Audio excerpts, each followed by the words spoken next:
Starboard cap. Muli na namang nakaranas ng panghaharas ang barko ng Bureau of Fisheries and Aquatic Resources o BFAR matapos gamitan ng water cannon ng Chinese Coast Guard o CCG habang nagsasagawa ng operasyon sa Bajo de Masinloc kahapon. Isinagawa ng BFAR ang programang Kadiwa para sa Bagong Bayaning Mangingisda o KBBM kung saan namahagi rin ito ng yelo at krudo sa mga mangingisda sa lugar. Subalit pasado alas 9 ng umaga, tinarget ng CCG 5201 ang BRP Datu Gumbay Piang sa layong 40 nautical miles silangan ng Bajo de Masinloc. Tumagal ng halos 29 na minuto ang pag-atake na nagdulot ng pinsala sa barko. Nabasag ang salamin ng bridge, nasira ang partition ng cabin ng kapitan at nagkaroon ng short circuit sa ilang outlets at air conditioning units.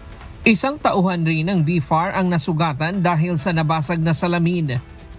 Kasunod nito, umatake rin ng CCG 21562 sa barko ng BFAR mula sa port side habang nasa 17 nautical miles silangan ng Bajo de Masinloc.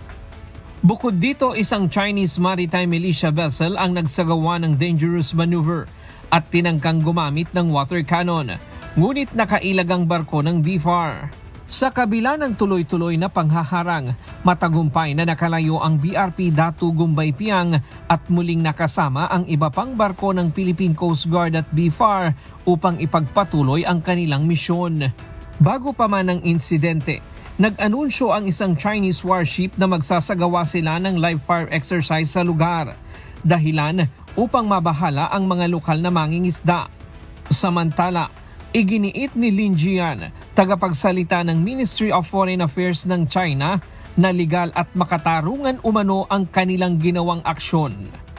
Ryan Lacanlale, UNTV News and Rescue. Diyos ang aming sandigan, serbisyo publiko ang aming pinahahalagahan.